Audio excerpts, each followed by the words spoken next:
Okay, hi everyone, welcome to the Specialist Maths 3-4 lecture. Let's get started. So, welcome to the HR Notes lecture series. My name's Michelle. I graduated in 2018 and my VCE subjects were mainly maths and science subjects. So I did specialist, methods, physics, chemistry, bio, and then just mainstream English. And I thought that those subjects really helped each other when I was going through in VCE, and definitely all of the skills and kind of problem solving skills do still help me even in my course right now. So I'm currently in the final year of med, so nearly all the way through, I guess, and definitely all of those skills are very transferable across, even though we might not be doing as much maths as I was doing in VCE. So just a quick thing about HR Notes, we've been around since 2007 and our mission is to help students like you thrive as much as possible and kind of support you through the VCE journey and now into university as well. And we want to provide as much resources and as much accessibility as possible, and we've been doing these lectures since around 2015, so we've kind of moved to some of them online now so that there's greater accessibility, and hopefully you find these helpful. So just a sample of all the resources that we have available. We have stuff from study notes to articles to things. So we have some written things like articles, newsletters, and study notes. And those are all really helpful, especially kind of if you like a subject like this for methods or for physics where you're allowed bound notes into the exam. It's really helpful to see what other people have written as their notes, and it's helpful to see kind of what has been done so far, because by knowing what other people have included in their notes or what other concepts, we can kind of get a larger idea of what things we need to include or what things we should emphasize in our study. We also have things like videos and lectures, and like the lecture you're looking at right now, to kind of get that multimodal way of learning. So do definitely check that out. And if there's any questions or any concerns, you can always reach out to us on our forums as well, and on our discussion kind of pages. We also have a lot of other resources as well, like Tute Smart, study guides, and Edu Unlimited. So definitely have a look into those if you want just that little bit of extra help or you want to have a bit more resources to use. I also want to extend a special thanks to La Trobe University and our other university sponsors. They're really trying to support your learning and doing it for your benefit. So make sure to check out the early entry program into La Trobe University and have a look into that if you're interested. Okay, so let's just chat about what we're going to be going through today. So today's plan is we'll start on circular functions and go through differentiation, integration, applications of integration. So this is going to be a very calculus heavy topic. So the other bit of calculus is differential equations, which we won't be going through today, but the other two components, so you have differentiation, integration, and applications of integration as the kind of core calculus topics, and then we'll have like kind of the applications of calculus, which is the differential equations and the vector calculus, which we won't be chatting about today but might be chatting about in the future, but do have a look out for that. So that's kind of the other half of the calculus topic, and we'll also be talking a bit about circular functions, which is a topic that is taught throughout methods and spec, but a lot of people find difficult, and fairly so, because they can be quite tricky at times. The main thing I want for all of you to do this lecture is to ask as many questions as possible, ask about any concerns, ask about any questions, bring anything up that you would like to, because I think it's really important that you tell me what you are concerned about and what questions you might have, because that way we'll be able to all learn together, and if you have the question, it's very likely that other people have the same question as well, and if we can all learn together and learn the reasoning behind different things or kind of figure out why certain things go on, we can kind of learn the content a lot more deeply. So these topics can be a little bit tricky, so make sure to ask about questions or concerns or anything that you're really curious about. And if there's anything in particular that you're concerned about, just in general, do make sure to ask questions about that as well. Alright, let's jump into trig and circular functions. So there is a couple memes kind of sprinkled out here and there, so hope you enjoy them. Okay, so the kind of the new topic that's a bit different to methods is these inverse and reciprocal circular functions. So you will have seen some reciprocal functions in methods, but you most likely haven't seen inverse circular functions before this time. So there are these two new families, and they're really good to have in the reference book to just kind of keep it and like to have the different ones and how they look and how they can be translated in the reference book. I would say for reciprocal functions, they're probably, the graphing of them is quite similar just to graphing the normal function and then essentially just flip it. For graphing the inverse circular functions, we'll talk about a system to kind of graph them and work through them, but I find them easier to graph than just the ordinary circular functions because they're a lot more structured and there's kind of less things that can go on with them. So try to memorize the shape of the graph, or I would say more than memorize, just kind of be familiar with the shape of the graph and know approximately what it looks like. A lot of them you can kind of, because they are kind of manipulating the circular functions we have in the first place, there's a lot of things that we can do just to kind of change.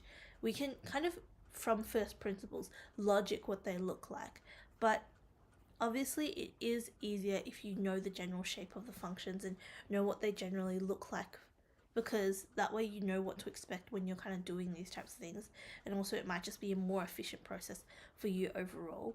But I would say that just try and be familiar so you know approximately what types of graph it looks like.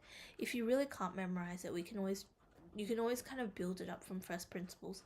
So a reciprocal function, just applying reciprocal function things to circular functions and applying like inverse function things to the inverse circular functions.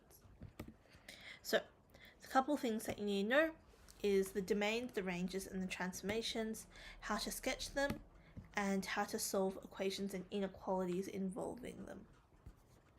Righty. And you will have to do calculus with them as well. I would say that calculus you'll get like, in your bound notes, you'll get a whole set of kind of equations to do the calculus for the inverse circular functions.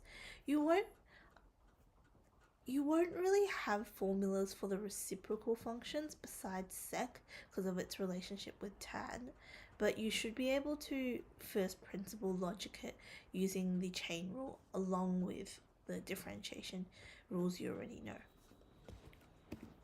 Alright, cool. Let's talk about reciprocal first. So what we do is we just put the trig in the denominator. So cosec is, let me get a pen up. So cosec is going to just be 1 over sine. So cosec is going to just be 1 over sine, which is what we have here. And we'll have like cos equaling to sec and tan equaling to cot. So the most important thing here is that we recognize what each of these things are. So the easiest way to memorize this is cot is kind of unique by itself because just like tan and cot, they're like the odd black sheep of the family. They're that odd one that's kind of left out. So it's like if you had twins and then like, I don't know, another brother or sister, it's similar, but it's always not going to be the exact same, right? So for sine and cos, because there is a really intimate relationship between the two, I kind of focus on trying to not confuse those two together. So the letters swap, so sine goes to cosec and cos goes to sec, and then tan goes to cot. Okay. I guess you can kind of remember the tan goes to cot as both of them include t's, right? And it's the only ones that include t's in all of them. Alright, so how to draw these without memorizing? We have to draw the base trig function, and then we draw the vertical asymptotes at the x-intercepts, and then we can so we draw the base trig, so let's just kind of go through that together. So let's say if we're just drawing the base sine function, and then we draw asymptotes at the intercepts because 1 over 0 is undefined. So we'll have an asymptote there, and asymptote here. And then remember, for reciprocal functions, max becomes mins and mins become max. So we'll have a minimum here and a maximum here. And importantly, if there's no vertical translation on the thing, there's also going to be an asymptote kind of y equals to 0 as well, because we'll never be able to get a 0 point in terms of we'll never be able to reach those 0 points that we reach by the x-intercepts. Therefore, we'll also never be able to reach 0 on the axis here as well. So that's what you kind of see there. And then that's kind of the graph we get, and you just repeat it for how many periods you want. Evidently, it's a bit more funky once we get talking about, actual transformations and stuff. But the easiest thing to do is essentially just do this. Reverse the function that they've given you, and just do this until you reach to a point. And then, because it might give you something like cosec 2x plus 3 plus 5, right? So, or like 2 cosec blah blah. So what I would do is I would focus on I would get away from I would get rid of the plus 5 for now, and I'd focus on this segment and find what a half, that should equal to cosec rather than cosec. I said cosec, but I wrote cos. So cosec, so that's going to just be a half sine 2x plus 3, right? And then what we're going to do is we find out how to graph that one first. And then once we do that, all we have to do is just put the plus 5 at the end for what that is, and we can find the new x-intercepts, draw in the new asymptote, etc. But the actual coordinates of all the vertical asymptotes will be the same, and the turning point, x position should be the same, but everything's just going to be shifted 5 upwards. And I find that's the easiest thing to do, especially when you have a lot of transformations going on. For tan, so the tan function is like this. So the cot function is literally just the reverse of that. So it has the asymptote here instead of here, and these become x-intercepts. So essentially, when we have this, we'll have this instead, and it'll just go down like that. So it'll come like, that's an asymptote. So it'll come like that, and then we'll just have, we'll have this bottom half of the function there. Sure, a little bit too forwards. Oopsies.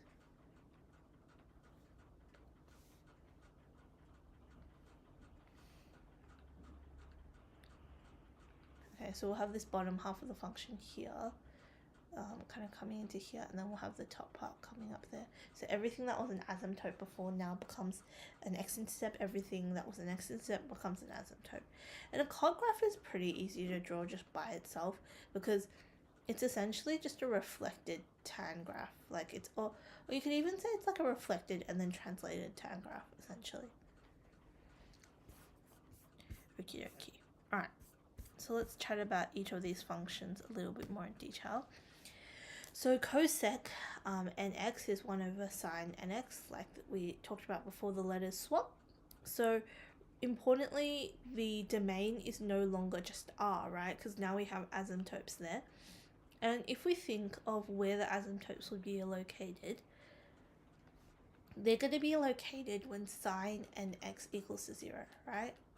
And we know that sine nx, so sine in terms of when it equals to 0 is here and here, right? So 0, pi, 2 pi, 3 pi. So therefore we're going to think that it's going to be basically pi n, or pi k, let's say. So it can be any number of cycle of the pi kind of numbers. So therefore we're just going to get x equals to pi k over n. And that's where we can kind of see what's going on. Alright. So then in terms of the period, it's going to have the same period. So that's the like domain. That's why we have that asymptotes there. In terms of the range, it's just basically because of that's where the minimums and maximums are, and like the smallest value versus the largest value, and that's why we have a range which is excluded there. But if there was manipulation, so if this was like 2 cosec nx instead, there would be differences in where it would be. Like this would be a half versus this being -1. So it kind of just depends on what the vertical, like what is the values here and here. As in, is there any vertical translations? Is there any dilations from the x-axis? So that will kind of determine which range of values cannot be taken. Essentially, all you need to look for here is where is the difference between the two turning points, and then you can just put that into there. The period is going to be kept the same because it's the same function except just 1 over the function, so the period is going to be unchanged. It doesn't change how much time it repeats over, and we already talked about the asymptotes. Cool. So sec is very, very, very similar. It's just 1 over cos nx. And remember, that's just basically because of the relationship that sine pi on 2 minus x will just equal to cos pi on 2. Cos x, right? So that's why it's just literally a shift in terms of where it's really going.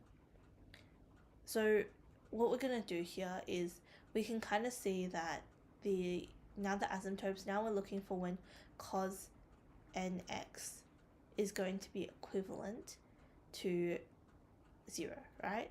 And we know cos, in terms of where it's negative, it's going to be, in terms of when it's 0, it's going to be here and here, right? Top and bottom. So it's going to be pi on 2, 3 pi on 2, 5 pi on 2. So it's going to be every negative pi on 2.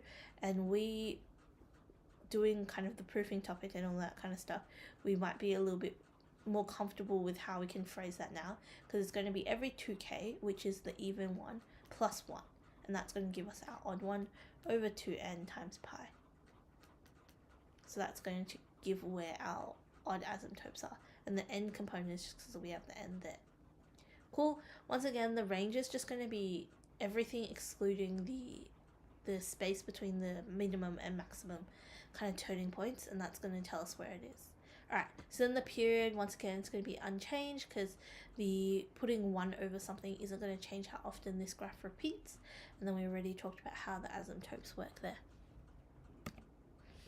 Okie. So with cot function, the cot function is essentially the exact same as the tan function, except it's been translated across backwards by pi on 2. So this point used to be here, and it's been reflected in the x-axis. So that's really the only two differences, but it just still looks like a tan function. So importantly, now we want to know when tan nx would have equaled to 0, and we know that's going to be at this position. So once again, it's going to be k pi, so we're going to have k pi equals to nx, and then x would equal to k pi over n, which gives us our asymptotes. The range, just like the range for tan is -infinity to infinity, the range for cot is also -infinity to infinity, because as it approaches the asymptotes, it's going to go to positive infinity and negative infinity. The period is unchanged once again. Sorry, that should be pi over n rather than pi n. So it's going to be unchanged compared to what it was before, because putting 1 over something isn't going to change how often the graph repeats. So we already talked about the asymptote, and you can kind of see how if we said pi on 2 minus x, that's going to be, so that's a translation of pi on 2 to the right, and then we reflected it in the x-axis. Reflected it in like the axis, right? Because we've just kind of made it positive to negative. Cool. Awesome. Alright, so these are the formulas that we need to talk about. So these formulas, most of the formulas should be in your formula sheet, but I think all of the formulas here should be on your formula sheet. They are really, really, really good. Like, they will come up so much through complex numbers, through calculus, through circular functions in itself. They come up so much, and they can be very useful in any type of like topic essentially, because they can come up like, cause circular functions can be integrated into any other of the topics that we're talking about. So it's really good and useful to kind of know what they are and how to use the formulas appropriately. So even though that they are on the formula sheet, it's good to have them at the back of the mind, especially for efficiency. And sometimes you'll have to do something called the half angle formula proof. So what you do instead is, so when we look at something like this, so we have, instead of doing like the half formula, so what you do instead, a really common example is like cos pi on 8, and essentially you just make cos 2 times pi on 8 equivalent to cos pi on 4, and then you kind of work backwards from there.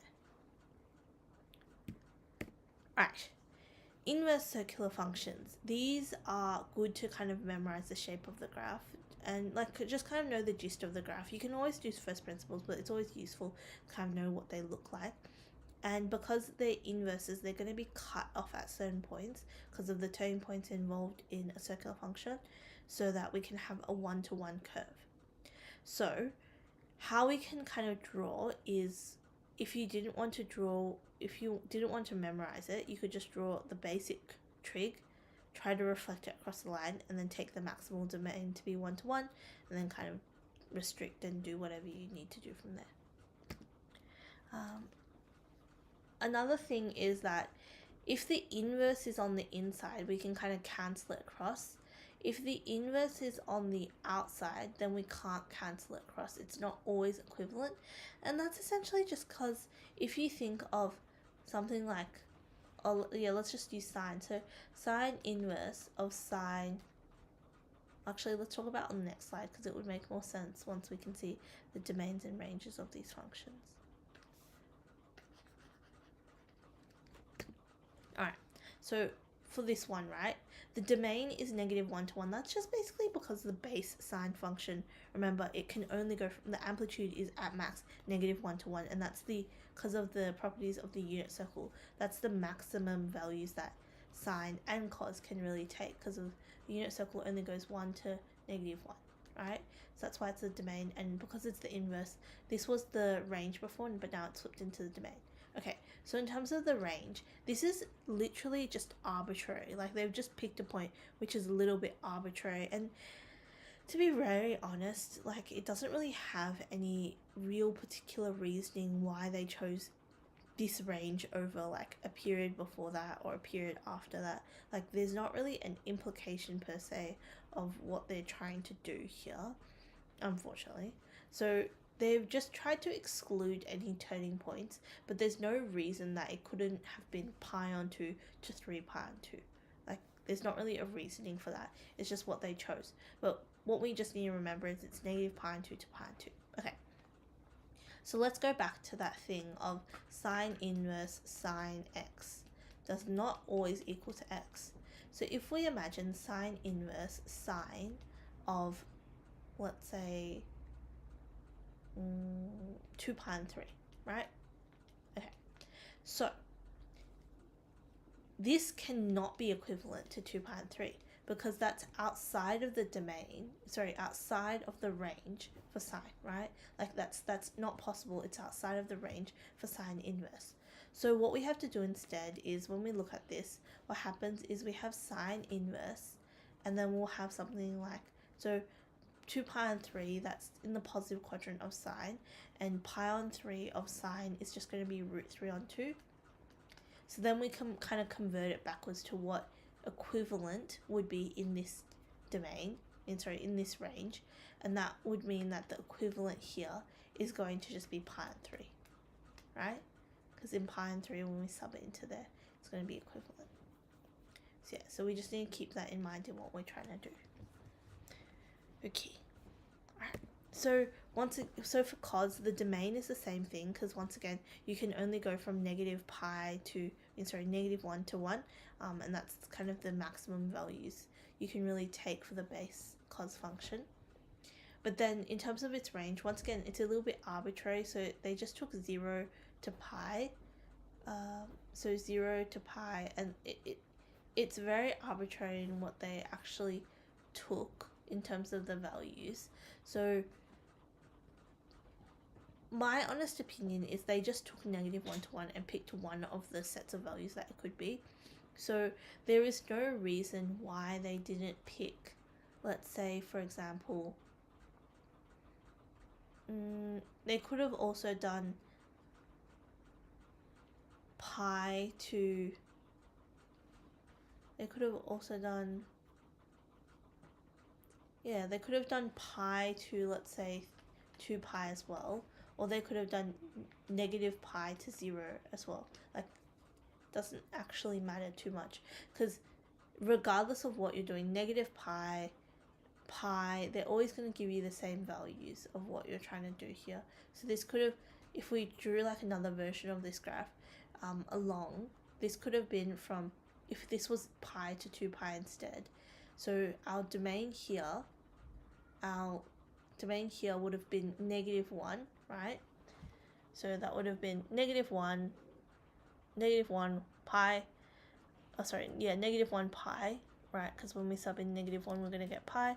And then if our range was there, it would have just been a translation. Would have been a translation up to the 2 pi, right? Because when we sub in 1 into there, it would have just given us pi instead. Would have given us 2 pi instead. So there's not a particular reason, unfortunately. It is just what convention what values they chose to really stop it off at. Because if you imagine our graph of 0 to pi, it's going to look something like this. So 0 to pi, like that, right? There's no reason that they couldn't have taken it this side, or they couldn't have taken this side, except that I guess if you look back at the two graphs, you would be elevating it above the axis or putting it below the axis. So you could be technically, you would be able to get something like this instead, right? That would be your graph instead. But in the large scheme of things, it doesn't actually matter too much. They just picked a thing and went with it. Okay, cool.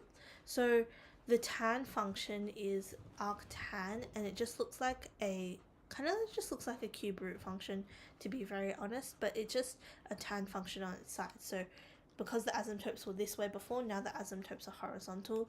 So because the asymptotes are horizontal, that means we just cut off the edges of the range that we're working with. And once again, because if we went across that way, if we think about a tan function normally and it goes like this, like that, if we cut across there, we can see that more than one value is possible. So they just chose one of them to use, and that was the negative pi on 2 to pi on 2, 1. So that's really just it, what they did. And the domain here is R, so remember the domains and ranges flip. So the domain before was R, the range before would have been R, and now the domain is R, and before the domain would have been excluding every odd pi on 2 type thing, but now because we're only using one thing, we can just write it as negative pi on 2 to pi on 2. Cool, awesome. All right, let's chat a bit about how we evaluate these. So the first one, what we're actually trying to ask is what angle will give you a half when we put it into sine. And if we use our wonderful triangle here, we're going to be using the 2, 1, root 3 triangle, and we're looking for a half. So sine is opposite over hypotenuse, so therefore we're going to be looking for pi on 6. So this is going to just be equivalent to pi on 6. Cool. Alright, so cos inverse of cos negative pi on 3, right? So what we have here is that situation from before. So if we think of where cos pi on 3 is, negative pi on 3, it's here, right? So cos negative pi on 3 is going to give you just going to give you positive a half in terms of the value of it. And what that means in our terms is now we have to think what value of cos inverse will give us a half. And remember, our domain for cos was 0 to pi. So therefore, if we want a positive one, we would just be thinking that's just going to be normal pi on 3. So the thing we have to be really careful about is that it fits within our domain, because we can kind of do a quick check. If it was to fit within our domain of, if this was just pi on 3 or 2 pi on 3, it fits within our, our range of our function. So therefore we can just accept it straight away, but because it doesn't, we can't really accept it. Cool. Okay, so this one has the normal function and the inverse on in the inside, but the only problem is it's not the same function. So not the same function. So therefore we can't do the thing from before where we just directly rule it out. Instead we have to kind of go into a little bit more detail. So the thing with this is we think to ourselves, okay, negative pi on 4 sine inverse. Yeah, that's just root 2 on 2. Nope. It's actually, because it's the inverse of it, it's not asking for the sine of negative pi on 4. It's asking for the sine inverse of negative pi on 4. And remember, sine equal to opposite over hypotenuse. So what we can actually pop down is that this is going to be the equivalent of saying that this part is going to be 4, and this part, let's just say it's that angle there, this part is pi. So therefore, using Pythag, you'll get that this is 16 minus pi squared in terms of the last side there. Alright, so then we have to decide whether this is positive or negative, right? Because if it's positive or negative, we'll kind of determine which side it is. So if we consider sine of inverse pi, like negative pi on 4, sine is only negative when it's in this or this quadrant, right? That's a thing for us. It's only ever negative when it's in the third or the fourth quadrant. And that would mean that this angle, the result of this would have to either be in the third or fourth quadrant. Now, then we have to say to ourselves, okay, is it going to be in the third or fourth quadrant? And in fact, your calculator will do the same thing. If you pop it into your calculator and try to put in the answer of like what this is actually equivalent to, it will try and do the same thing as you've been doing kind of up here as well. So we have to decide whether it's the positive or the negative version of 16 pi on 2 minus, not pi on 2, pi squared over 4, right? Okay, so we kind of need to know a little bit more details about this as well. So we know that the sine inverse, the output of sine inverse, right, can be from -1 to 1. So what that means for us is, in terms of the values, it can be in here or in here. So it can be -1 or 1. So it can be either here or here, right? Because we're trying to sub it in for the angle. So it can be in like this part or this part. So we kind of get that it's going to be here or here, right? Which doesn't really help us conclude where we're really going. But essentially, when we look at this and we can see that this angle is going to be a negative pi on 4 rather than a positive pi on 4, we get that this value is going to be a negative. And then when we sub in the negative value into whatever this is, right? And because also, you know that sine of, so pi on 4 is approximately about 3.14 ... right? So therefore we know that it's not going to really reach it's not going to reach this, like when we have that over 4, right? It's going to be 3.14 over 4 ... right? So we're going to get that this is going to be 0.9 something overall. So what that means is, because pi on 2 is about 1.7, we know that it has to be in this quadrant instead, because it's about 1.7 something. So if it was in this quadrant, it should be bigger than 1.7 in terms of when it's a negative value. So therefore we can kind of conclude from that we just have root 16 minus pi squared over 4, as we have that this number is actually smaller than pi on 2. Right, because that's really the only conclusion we need to find. Is that this number bigger than pi on 2 or smaller than pi on 2? Cool, awesome. Alright. So then what we can look into is the domains and range. So this is a really nice table to kind of work with, and I think it's a really good one to kind of utilize and have handy. So with domains for our inverse circular functions, what we want to do is undo the transformations, because we must have everything fit between the -1 to 1, right? So we make whatever's on the inside equivalent to that, and then we kind of undo all the things. With ranges, we have a base thing of it's between -π/2 to π/2, or it's between 0 to pi, and then from there we kind of can expand out, because things and stuff are being added to them / timesing them to make it bigger and bigger. So let's have a look for this question. So let's say we have a sine inverse bx minus c plus d. Okay, so for the domain, we undo. So we take the bracket out. So we take this part of the bracket, and then we apply the -1 to 1.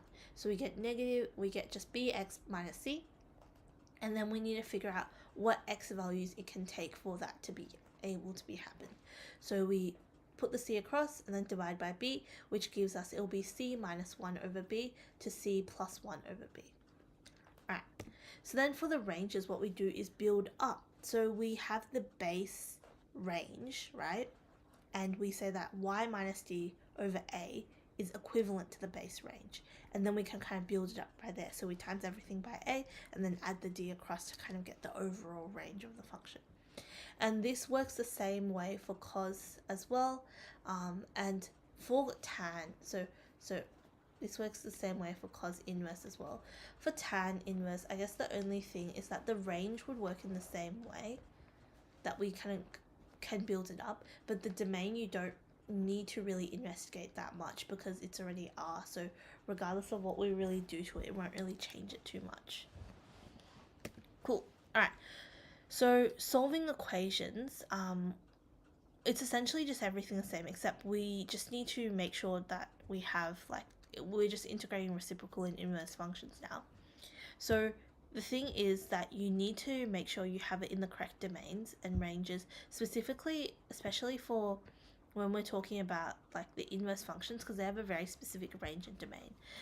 So make sure you use a lot of compound angles, make sure you use a lot of double angles, and then for these types of questions, we kind of did that type of questions, but just use like triangles to help you visualize what's going on.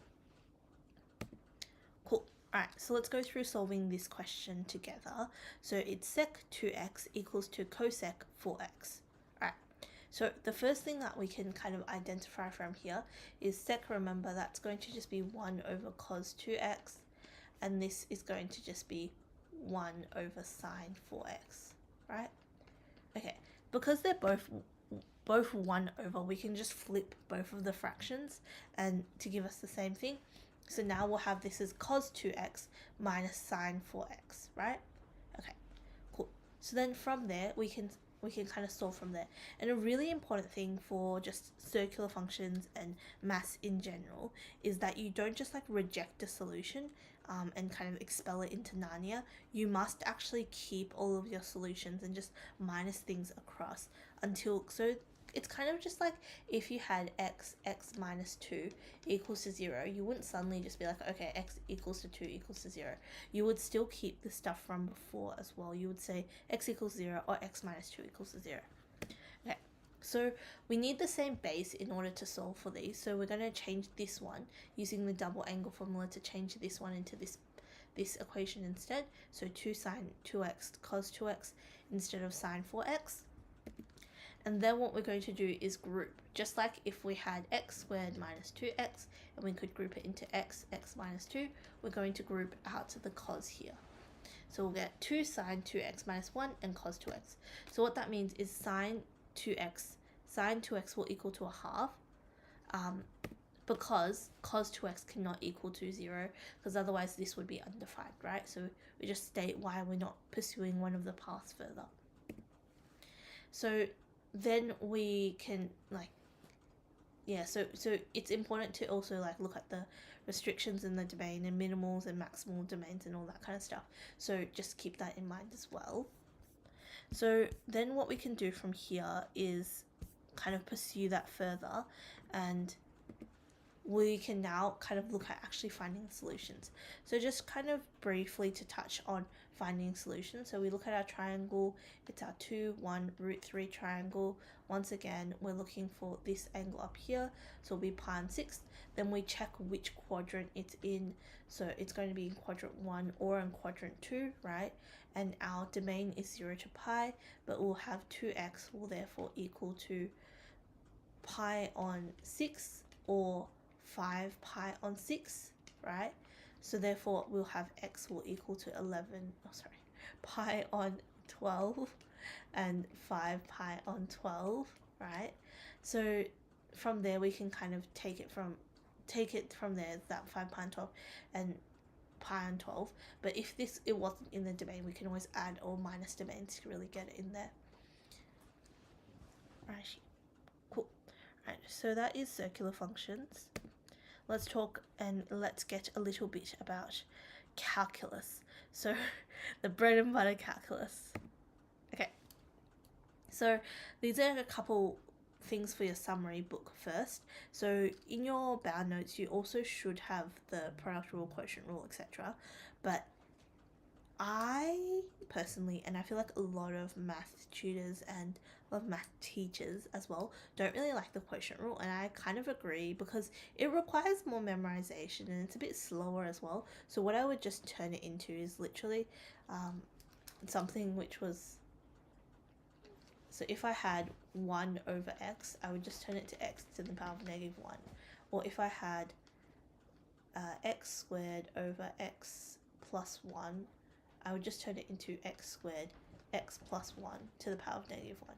That's what I would prefer to do, but you know, by all means, if you like the quotient rule, you can always do the quotient rule. So these are some like questions. Essentially, you can just make this x to the power of a half, and then if we did that, when we try and differentiate, it would go a half x to the power of 1, a half minus 1, so it'd be a half x to the power of negative a half, so we'll just have 1 over 2 root x. And there's a lot of different ways you can write it. Just follow whatever form they ask you for, and if they don't ask you for a specific form, just simplify it as much as possible, but you can just leave it in whatever form you're comfortable with. Okay, these are some useful formulas that some of these are, so these ones aren't on the bound reference because it's kind of an extension of them because it combines them with chain rule, but I would say this one is definitely on your bound, like on your formula sheet, but I don't think the rest of these are. Oh, this one is the chain rule, and this one is on the formula sheet. I think the rest of them aren't on your formula sheet. This one comes up, so this is trying to differentiate a base which is not e of x. So when we try and differentiate a log, which is non-natural base, when we try and differentiate an exponential, which is non-natural base. And essentially where this actually comes from is we just make this e log, we change it so it's e log e, like a to the power of x, and then basically that just gives us e x log ea, and because x e log ea is just a, you know, it's just a whatchamacallit, it's just a constant number in the first place, therefore we can just kind of leave it from there and just kind of adventure out, because if we like, because e to the power of log e a x is equivalent just to ax, because the e and log e kind of cancel out. I would say this one is a super duper useful, especially formula for integration as well, because it helps you recognize stuff, and these are the formulas that we can use for all of the cos inverse and sine inverse and all that wondrous things. Cool. Okay, so let's go through this question together. So the first thing what we do is we know that sine inverse x over 2, so we can kind of do a bit of a chain rule thing here, or we can use the formula from before, but let's say we use the chain rule. So the chain rule, we have to diff the inside, so 2x, and then diff the outside, keeping the inside the same. So it's going to be 1 over root 1 minus x squared, right? So we can kind of see how that works, and if we look at the formula, it's going to be essentially the exact same thing as we've been doing here. So if you look at the formula, it's just going to be f dash x over that, right? Oh, whoopsies.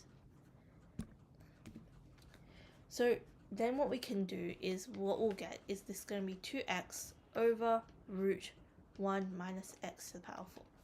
And that's it. It simplifies something quite nice, doesn't it? Alright, implicit differentiation. This is something you'll also have to do. So implicit differentiation is essentially when we try to differentiate the y as well as the x simultaneously, because sometimes you can't break them apart. So you can't really make one thing the subject and the other thing, like, it's kind of like x squared plus y squared equals to 2. I feel like that's really, like x squared plus y squared equals to a or something. Like, that's a really common example, because you could rearrange for y, but you would get plus or minus. So it just makes everything a little bit more awkward. And implicit differentiation is actually relatively straightforward, and it's a better way to get around it. So what you do is you just differentiate everything as if y was the variable, and then after you do that, you just chuck a dy dx after every y that you differentiate. Importantly, if you differentiate something which is like x y squared, right? Really importantly, when you try and differentiate something like that, you must only add the dy dx when you actually differentiate the y component. So if we tried to diff something like that, the first part would be 1, right, y squared, and then plus 2y x dy dx.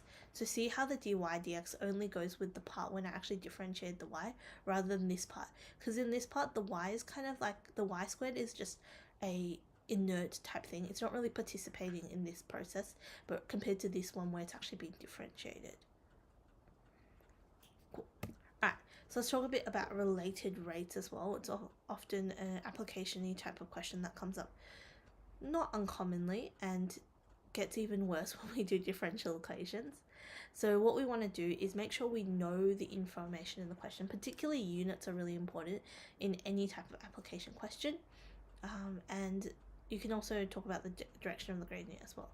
So then you want to say to yourselves, so how I like to think of it is, what do I have? So this is, what do I have? What do I want? And what am I missing?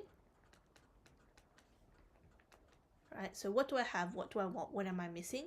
And then I find what I'm missing, right? So I answered this question, and then that gives me what I want from an equation, and then I can kind of answer it in however many units I want. So those are my 3 questions. What do I have? What do I want? And what am I missing to get what I want, essentially?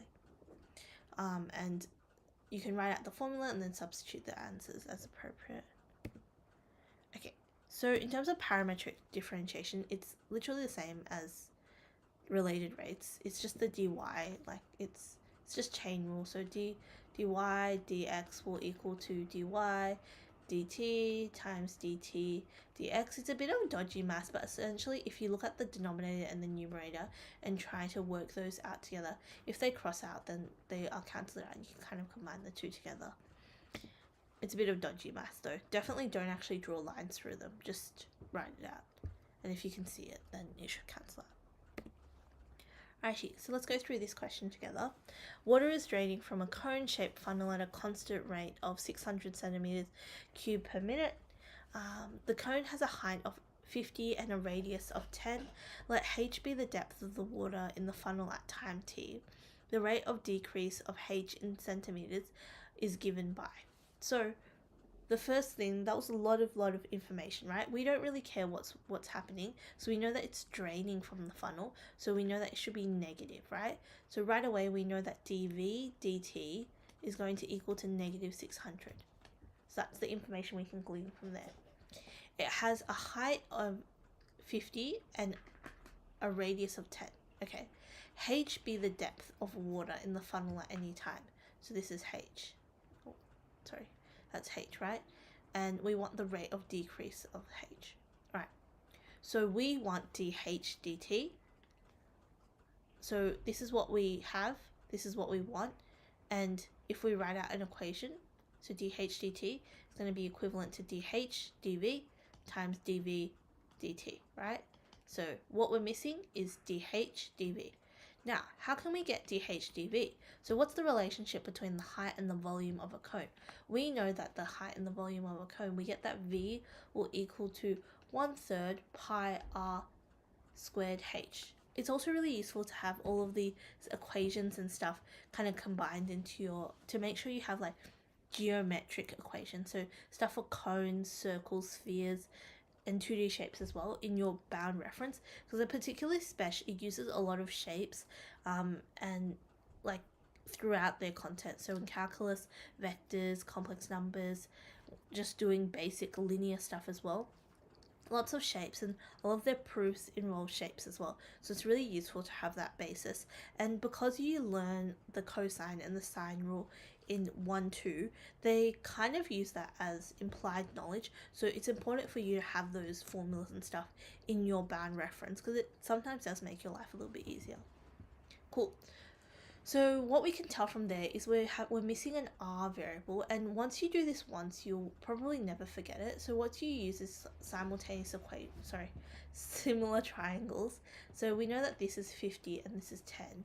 We also know this is r and this is h. So why these are similar is because they share an angle right down there, share this angle, share this angle, and share this angle, right? Because these two lines are parallel. So they share all of those angles in there, so therefore they're similar, right? So therefore what we can do from there is say h over r will equal to 50 over 10.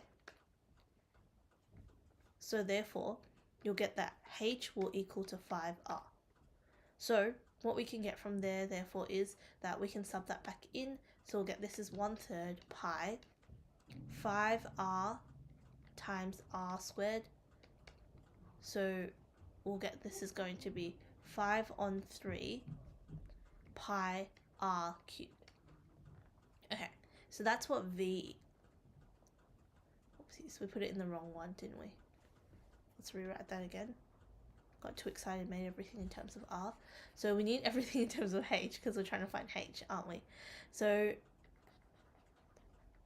we need to find what in order to find dh dv, we need actually in terms of h rather than in terms of v, in terms of r, so we can actually find it.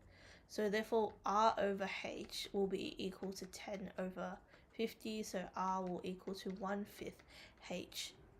So therefore when we have this, we'll have this as 3rd pi 1/5 h squared times h. So what we'll get from there is v will be equivalent to 1/75 pi h cubed. So what we want is dh dv, so we need dv dh first, which will give us 1/25 pi h squared, and then when we put that back into here, it will now just be 25 over pi h squared times by, so that will be our dh dv. Now if we want our dh dt now, it's going to just be 25 over pi h squared times by -600. So it will be -600, so 6 times my 25 would be 150, right?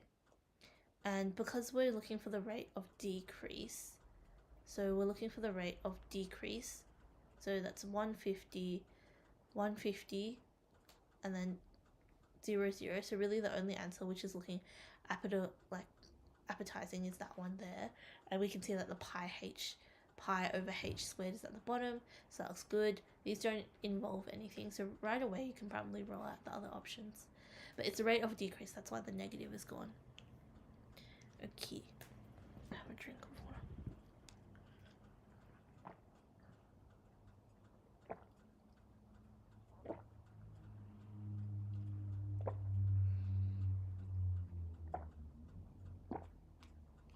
Okay.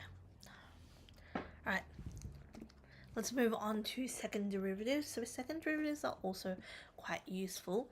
All we have to do is just literally differentiate another time, and it tells you how much the gradient is increasing or decreasing.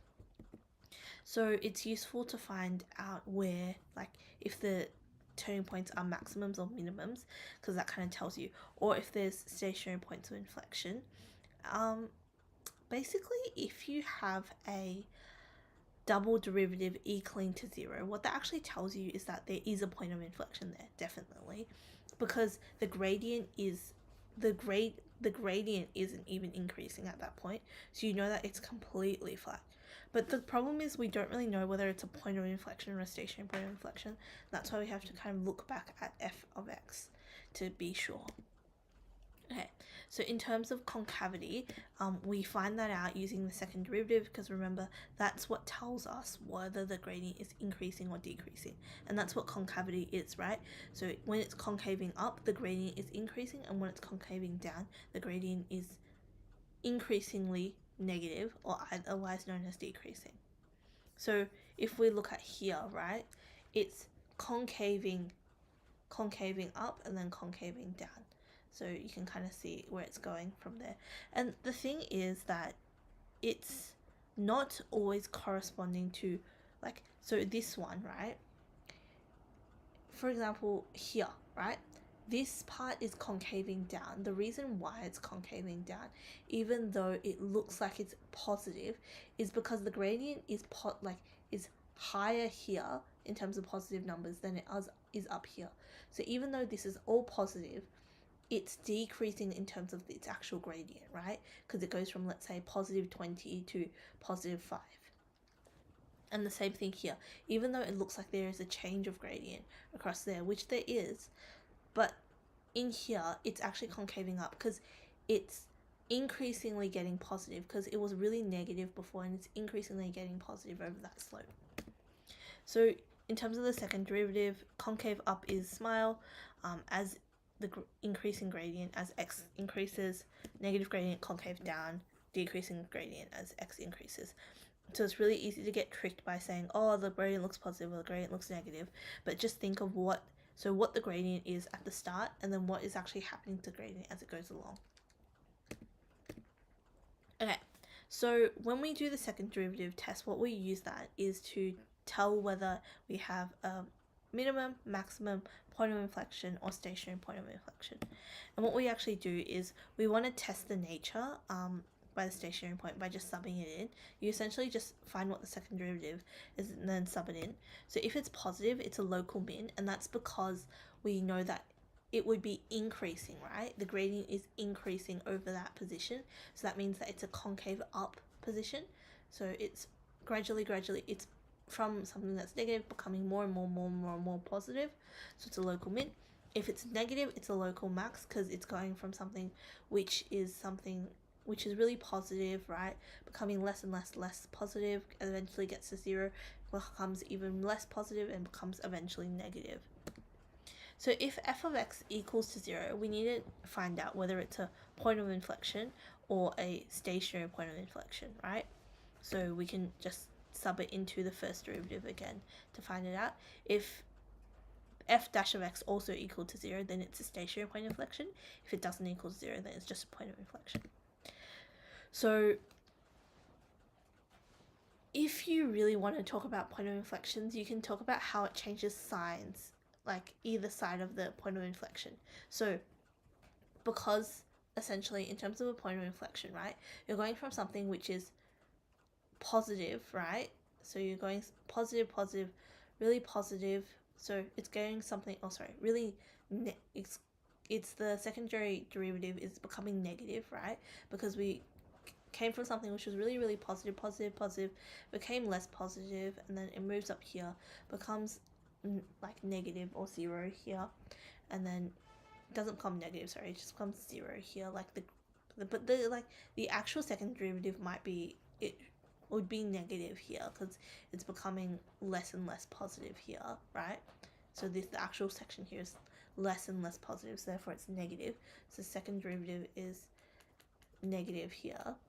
And then once it gets to here, right, it starts from something which is just 0 and then becomes more and more positive. So we'll have f dash dash x is bigger than 0. And that fully shows that you actually have a point of inflection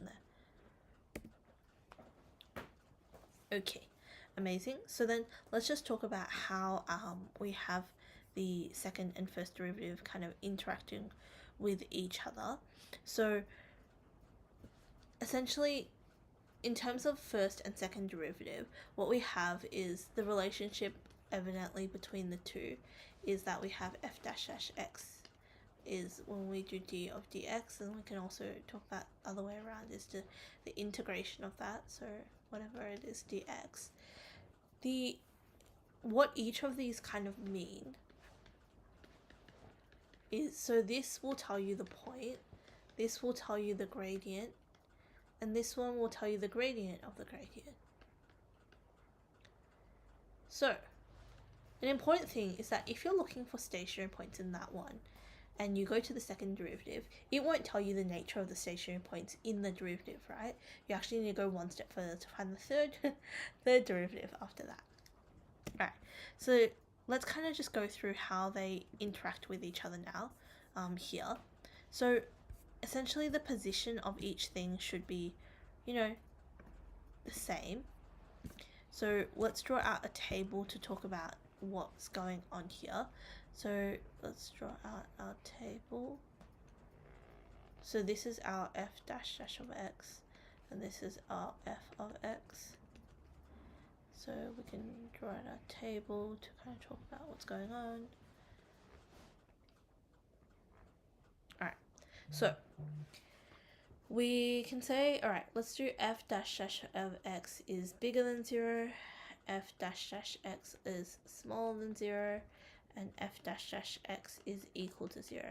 So if we have f of x equaling, then we have f dash of x bigger than 0, f dash of x smaller than 0, f dash of x equaling to 0, right? So in this one, the gradient, so this is positive gradient, negative gradient, no gradient, otherwise known as a stationary point. This one is gradient is increasing, gradient is decreasing, gradient isn't doing anything. Okay, cool.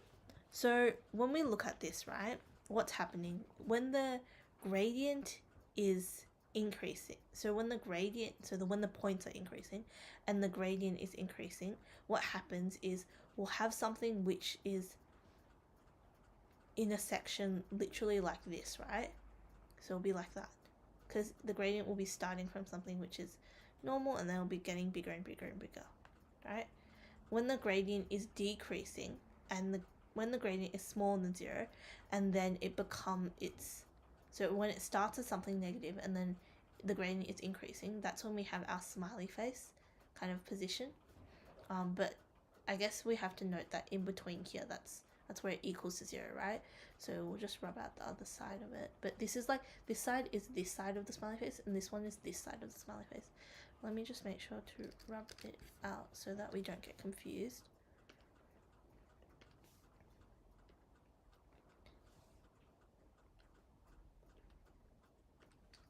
So in terms of what's happening, we have this one is equaling this side of the smiley face, and this one's this side of the smiley face, right? So that's kind of, if we look at like, if we did a gradient along there, we would say that that's what's happening at those points. Right, and then here, this one is just the base of the smiley face. So right here, that's where we're looking at. So that's why we have, go away. Just try to make this go away so you can see the bottom bar. Normally it goes away when you, okay, that's alright. Hopefully it goes away by itself. If not, we'll look at it in another slide. Alright, so that's why when we have this kind of like, if we kind of put all of those together, we can kind of see how that forms a turning point type thing. So when it's positive, it's always going to form the local minimum turning point. So we have a smile. Okay, so when we have a negative one, so when the gradient is bigger than 0 and it was originally positive, that's going to be this arm of the equation, right? Because it's positive, positive, positive, getting less positive. Now this one's going to be this one, right? Because it was negative, started as negative, became even more negative. So this part is going to be this top part here. So it's going to be the frown part of it. Alright, so what if f dash dash x is equal to 0 and f of x is bigger than 0? So what this is actually happening here is what we have is a non-stationary point of inflection. So what that actually means is that we have a point of inflection, right? But instead of something being horizontal, like you can see here, where the gradient isn't changing, it's kind of on an angle. So we can see that the gradient is still changing. We can see that the gradient is still positive at that point. Sorry, not changing. The gradient is still positive at that point, but it's just unchanging, right? Because it's the same slope. It's kind of like if we had a line in between. If that part's like kind of a linear line. And the same thing here. It's like having this on a slope. So you can see that the gradient is still not zero, right? Because it's not flat.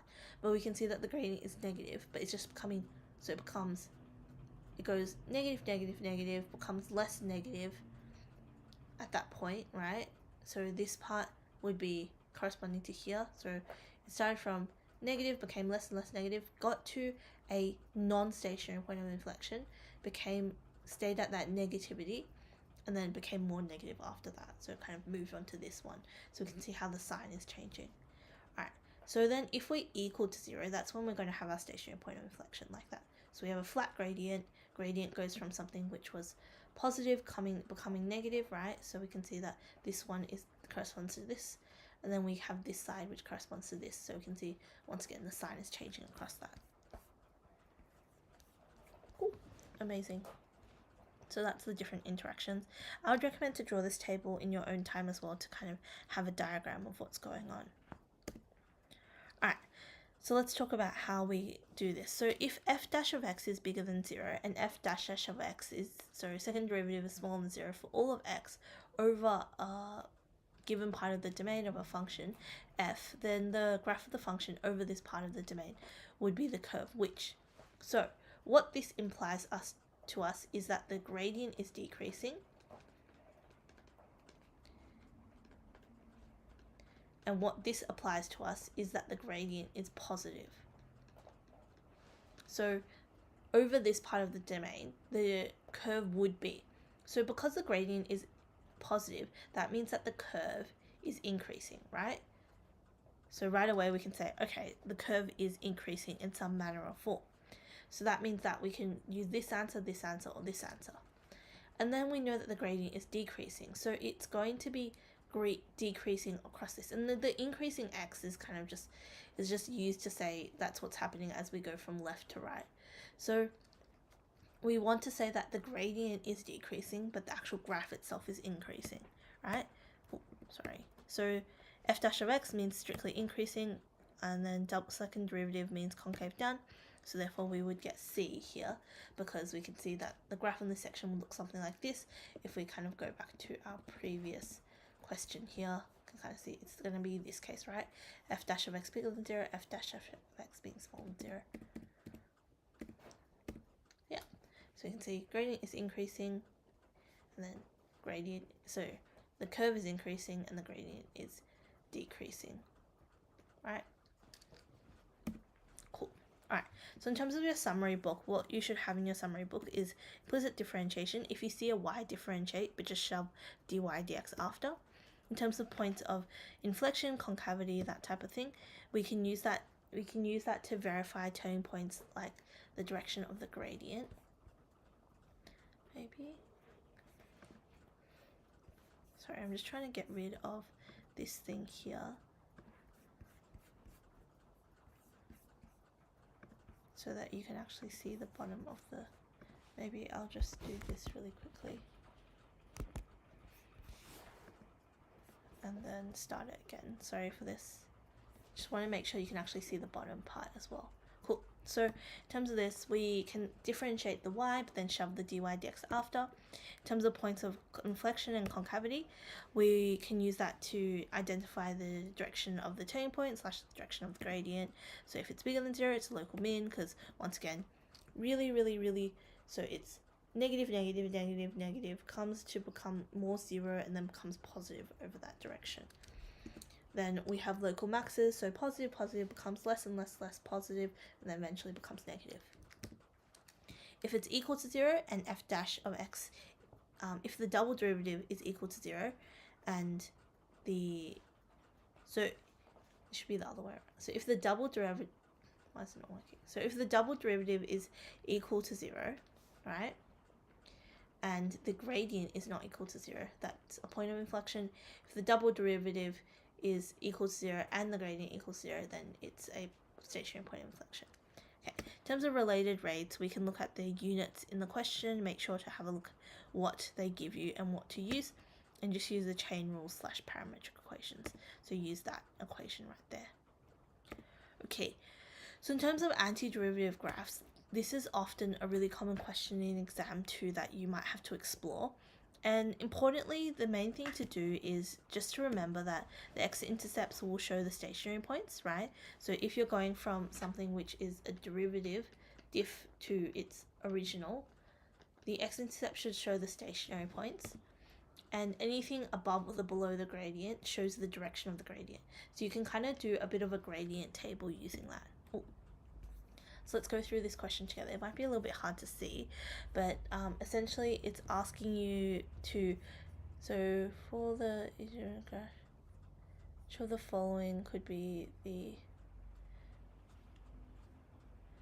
so part of the graph of the derivative of the function above, the function f is shown above. So this is the derivative of the function,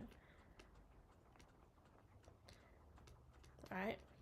And they want which of the following could be the graph of the function. So they want the graph of the function, right? So this is the derivative and they want the graph of the function. All right, so right away we know that these are going to be special points. Then we can kind of, I just do this. So I go, this is negative, positive, positive, negative, right? So therefore I know that my thing is going to go negative, positive, up, and then back to here. I don't really care what's happening up there. Like it's probably a, like, one of those non-stationary points of inflection, but I just, because if we think of like the double derivative of this, that would be an x-intercept at that point, right? Because it's a special point at that point. So therefore it would be like some type of wiggly thing happening there, but it would just, we just note that in our equation. Okay, so we're going from positive and then we become normal and then become negative again. So that's the general shape I'm going to be looking for there, and that's the shape I want out of that. So this shows the derivative, which of the following could show the graph of the function. So I want a minimum and then a maximum, so we can see that this one kind of shows what we need. So the graph of this one, I think this kind of looks like a non-stationary point of inflection, but this doesn't look like a stationary point of inflection. So we could be having something, you know, a bit, oh, sorry, this is positive, isn't it? So it actually goes like this instead. So this could be something quite interesting happening here. So we want it kind of to go up, and we can see that it's a positive point of inflection there. So it wouldn't be that one, and it wouldn't be that one, and we just ruled out that it wouldn't be that one as well because I didn't write the correct direction there, but plus positive and positive. So therefore this one, right, this is a non-stationary point of inflection because you can see that the gradient isn't flat there. The gradient's only flat in that one, so it in fact would be this one instead. Yeah. So this one, like the shape of this one would more correspond to what's happening here rather than what's happening here. Cool. Alright. Okay, integration. So integration is just the reverse of differentiation, just like it's the inverse function of differentiation essentially.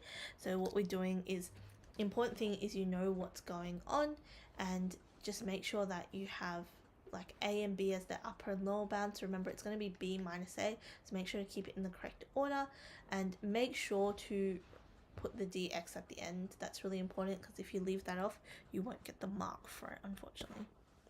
Okay, in terms of summary books, these are the formulas that you'll have on your formula sheet. It's also useful, just like with the formulas that we had for differentiation, just to write a couple of the formulas which might be a little bit more trickier to kind of talk about. Another thing that you can do is when we're looking at this, remember that for the log, you'll always have that like modulus outside. So it's really important that we know to reject the modulus, and it's basically based on what the values of x can be for that function, and often it will tell you, and then you can just kind of guess from there, or not guess, but like kind of reason from there which side you have to take. And this is just a slide to say make sure you don't forget the plus c, because that's really important, because if you forget the plus c, they won't give you the mark. The only exception to that is like the thing of an versus the derivative. The antiderivative. If they say the antiderivative, you must put the plus c. If they say an antiderivative, technically plus c could be 0, right? So you could technically also just put no plus c and it would still be the same thing. But I would say you can just always put the plus c to be safe, because even with an derivative, in an antiderivative, putting the plus c won't make you be wrong. Cool. Okay, let's talk about the process of integration by substitution. So there's a number of, let's say, tools that we have in our belt for integration. So there's substitution, we have by parts, we have by recognition, which is kind of the sister to by parts, and then we have also, we'll have the integration, like using our like y-axis as well in Spec, and then we'll have integration using our circular functions, which is kind of like a special part of the integration by substitution, because circular functions can be funky. And also circular functions, like using the circular function rules as well, can be really helpful. Cool. All right. So let u is often very helpful in the terms of looking at like polynomials. So what we want to do is step down in power, okay? So the u will always be the one which is bigger, and the du dx will always be the one which is smaller. And it's okay if like you kind of miss which one's which. Over with practice, you will get better at kind of identifying which one you need to substitute and which one is the du dx component. What I look for in a question when I consider using this is, can I see the function and can I see the derivative in the same equation, and can I use that to my advantage? In a question where they have a denominator, which is a function, often the denominator will be the u, so that kind of gives it away a little bit. In terms of the steps, so we just let one of the parts equal to u, we need to find the du dx, and then we need to rearrange to kind of plop that into the equation as well. And then we put that in, so we convert the term. So if you have a definite integral, what that means is you don't have to convert back to x. But if you have a indefinite integral, what that means is you have to convert back to x, because remember they want it in terms of x, not u. But that's, we'll talk about that when there's a question on it. But essentially, if you had like something that was in terms of x, so something in terms of x, you'd have to convert back to x.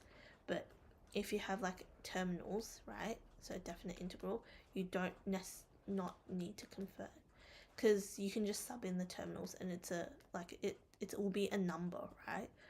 And even if you convert back to x and try to sub in the number, it'd be the same thing. So you can just do that straight, but you need to convert back for this one. And then you can just solve for u and then sub the original back in.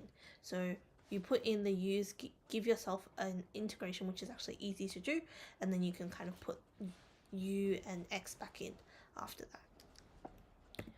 A special one is when we have like a linear. So what you do is you just make x equal to whatever the linear thing is, and then you make du dx equal to 1, because 1 times anything is just going to be the anything, so we can always use that, which is helpful, right?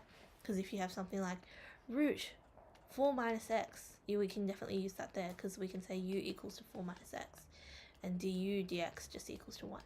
And now suddenly you have this, you've simplified this just to root u instead. So it's really nice. Cool. Alright, so let's talk about this question. I'll pop this question into the chat because I think it's a really good question to actually have a go at together.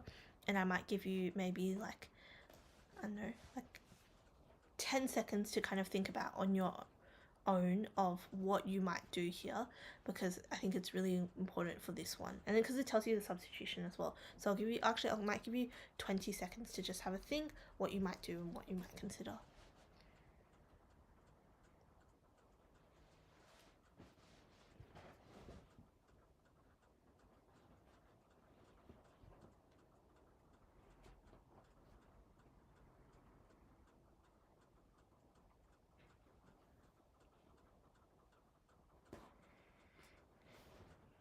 Okay, so hopefully you had a bit of a think about the general steps you might take and what you might do here.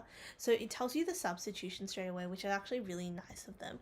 So they want you to evaluate this. So because we're letting x equal to 2 sine u, we can kind of substitute that in. So we'll have, let's just kind of work out what this is first. So root of 4 minus 2 sine u squared, right? So what that's going to be is it's just going to be root of 4 minus 4 sine squared u. And this will look familiar to you because remember the cos squared x plus sine squared x will equal to 1. So if we kind of rearrange that and put a u in, we'll know that cos squared u will equal to 1 minus sine squared u, right? And we can just take out the 4 at the front there. So we're just going to get root 4 of cos squared u here, which means we're just going to get 2 cos u. So because this is just the positive root of it, we don't need to be concerned about the plus or minus, because it's not saying that x squared equal to cos squared u. It's literally rooting whatever it has in there, right? Just like the root of 4 squared is just going to be 4 rather than plus or minus 4, because the root is always going to give you the positive result. Okay, so we get 2 cos u, right?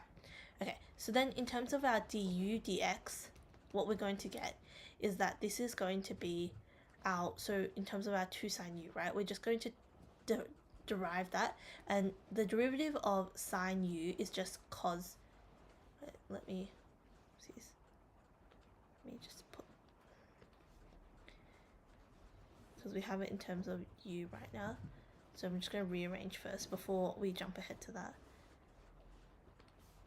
So our x is going to equal to our 2 sine u, so therefore our dx du rather than our du dx is actually going to be equivalent to 2 cos u, right? Because the derivative of sine is just going to be cos. So then what we can do from there is actually kind of look into it a little bit further. So now we know our du dx is now going to be 1 over 2 cos u. Yeah? Okay. So then when we try and actually put it in and put it into the equation, right? Because we've gone from something which was we've gone from something which was 2 cos u before, and now we're going to try to make it to look like what we want to work with, right? So in terms of trying to find du, let's put this in now. So we'll say the antiderivative of 4 minus x squared, right, dx is also going to, so we don't need to sub in the terminals for this one, fortunately, so that we don't need to explore it too much.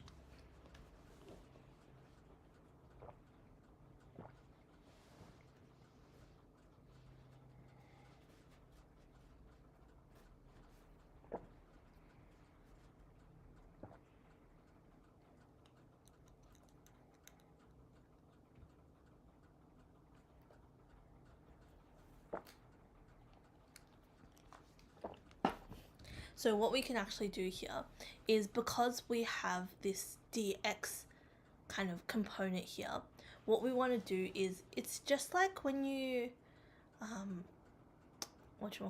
it's just like when when you're when we try to do the parametric differentiation of the dx over du will be equivalent to our dx dt times our dt du. It's just like that. So what we're trying to do here is something quite similar, except we want our x component to be at the top, right? So when we're trying to do this, what we can try and do is we'll put this in, so we have this 4 minus x, right? Because we'll have our we'll have our cos component here. So we'll have, this is going to be equivalent to 2 cos u, right, dx. And then we need to take care of our dx component as well, and we need to care for what's kind of going on with that component. So if we kind of look up to here and try and figure out what's going on, we can know that we have our x equaling to our 2 sine u, and therefore we'll have our dx du equaling to this equation.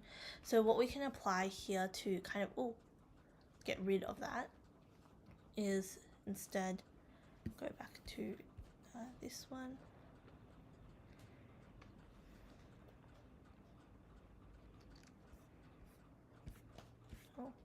That's not, sorry. Let me go back to the pen. Cool. All right, so then we have our dx du here, and then what we're going to kind of substitute in is our u component. So what you're trying to do is actually make your du component the subject here, because what you want to do is you want to get rid of the dx component, right? So what you're going to do here is instead of putting this in, you're going to rewrite this as dx equals to 2 cos du. Now that's a bit of dodgy maths, so like I think that it's better if you can write it without writing this statement, but if this statement helps make it more clear, you can always write it and then just rub it out. So then what you do is you can now put that in, right? Because now I'm going to write that. Oh, why'd that do that? Oh, sorry. Just need to rub it out.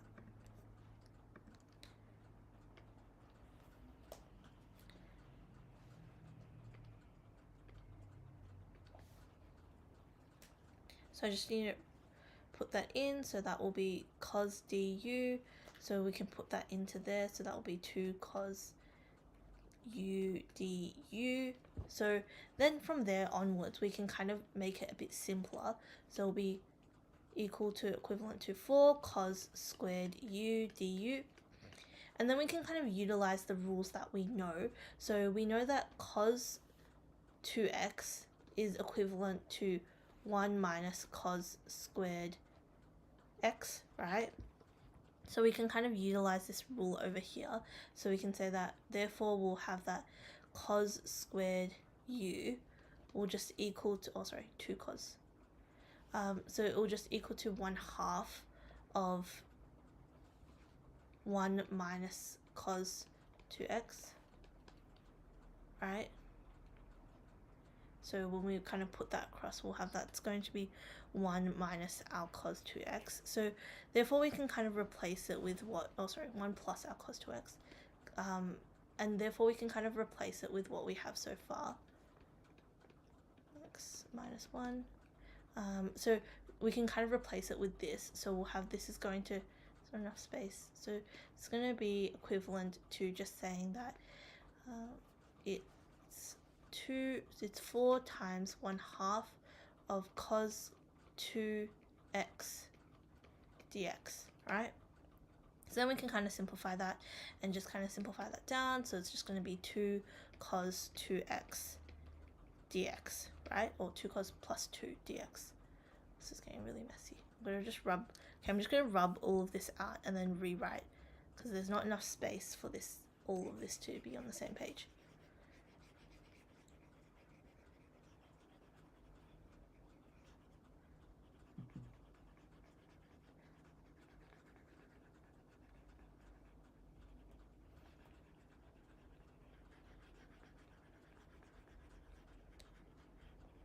Okay, amazing, cool.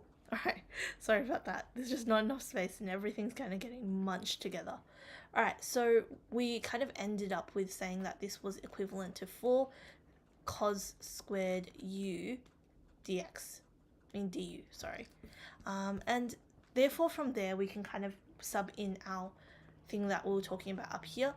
So it's going to be equivalent to 4 times 1/2 1 plus cos squared 2u du. Okay, that's so much better that we can have space and actually see the working out. So 2 plus 2 cos squared 2u du. So what we're going to get from there is 2u plus, so when we anti-differentiate for cos, right? So essentially it just turns into sine, but because there's a coefficient out the front there, the 2 kind of gets taken away so that it reduces itself. So when we go from something like cos 2u and we try and differentiate that becomes 2, like negative 2 sine 2u, right? So we don't really need to worry about the negative too much, but for this one, we just know that basically the coefficient comes out. So we can kind of divide by the coefficient, and that's perfect. So we'll just end up with cos 2u, sine 2u du. Alright, cool. So now we have to substitute back the x in. So our x was 2, our x would have been x over 2 equals to sine u, so our u would have equaled to sine inverse x over 2, right? So we're dealing with this sine inverse x over 2, so what we're going to get here is 2 sine inverse x over 2 plus our sine inverse, our sine of 2 times our sine inverse of 2 over u. Sine inverse x over 2. Alright, so that's what kind of we can get from there. That's going to be our overall equation. So then we also need to add the plus c, because if we don't add the plus c, this will all be for naught and we won't get the correct answer. So after we do this, then we can kind of figure out what's going on from that. So this next step isn't really more calculus stuff, it's more kind of just like circular function stuff, and I guess it's a good thing to talk about and talk about how we can rearrange this. So let's kind of disregard the first part for now, and we can kind of take it all along the end. So let's just kind of consider this part first. So we substitute that in. So what we do is we can just turn that into 2 sine of our inside angle, so sine inverse x over 2 and cos of sine inverse x over 2. Right? Cool. Alright, let's rub it out all one more time. So that we, oh yes, let's erase all ink on slide. Actually, that's quite smart. Cool. Alright, and then let's do this one more page of writing for this. So this is a really long question. If you got this question, it'd probably be worth like 5 or 6 marks, honestly. And I think it would be broken up a little bit more into its individual parts. But so far that we've gotten that this is equivalent just to 2 sine inverse. Oh my gosh, I can't write. Let me try that again. Okay, so ink, and then let's go to pen. Alright, so it's going to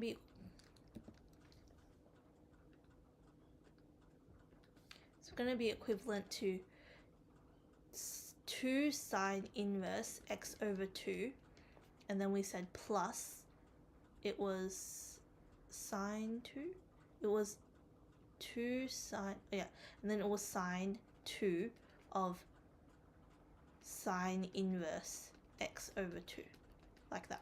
Cool. Alright, so let's focus on this second segment right here, what the sine inverse x over 2 component equals to. So if we focus on what this is equivalent to, this would be equivalent, like we were talking about, to sine inverse x over 2, so 2 of that times by cos of sine inverse x over 2.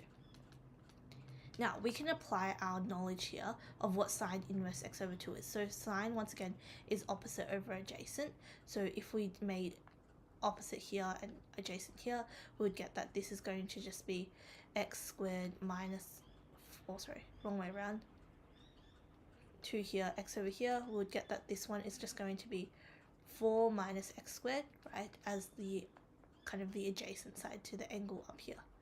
Alright, so therefore we can kind of rewrite this whole thing as 2 sine inverse x over 2 plus of our, so we'll have our 2 of our sine inverse x over 2, so we'll have our 2 x over 2, right, because it's the sine, it's the sine of the sine inverse, right, and then we'll also have, so we have plus c at the end here, oh sorry, plus c at the end here, and then we'll also have this component as well, which is going to be our root 4 minus x squared over 2, right?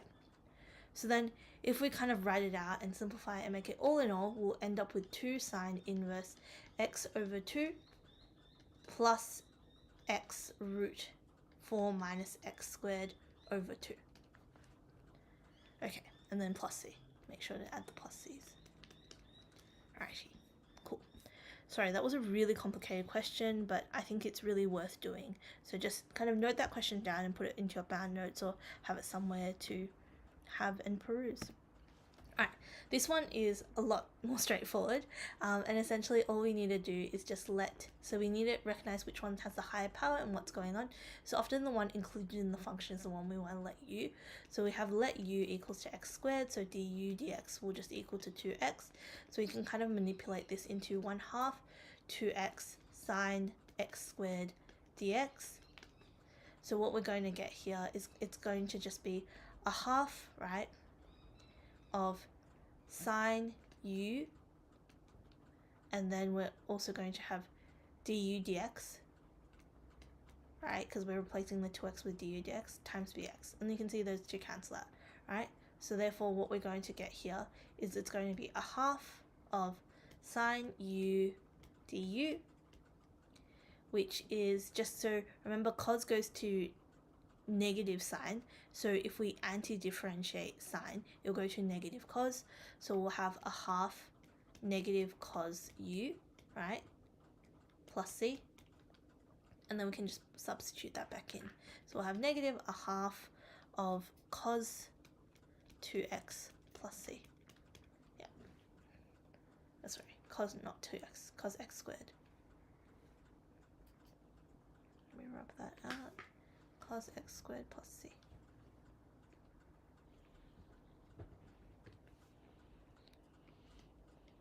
Cool. Awesome. Alright. Okay, so these are some partial fraction laws. I won't talk you through them because you can read. So just make sure you have these somewhere in your notes. That's really the only thing I wanted to highlight on this slide. Make sure you have it somewhere on your notes because it's really important for you to read and know how to do these. Okay, integration with trig, we've already done a little bit of this already, but essentially if you have even or odd powers, so what you want to do is essentially when you look at a trig thing with sine and cos all together, what you want to look for is which one has the bigger power, and you want to make everything the same base, and you also want to look for which one has the bigger power as well, and then you can use that substitution with u to kind of get rid of it. So we split the power, we can use sine squared plus cos squared equals to 1, we can use double angle formulas, etc.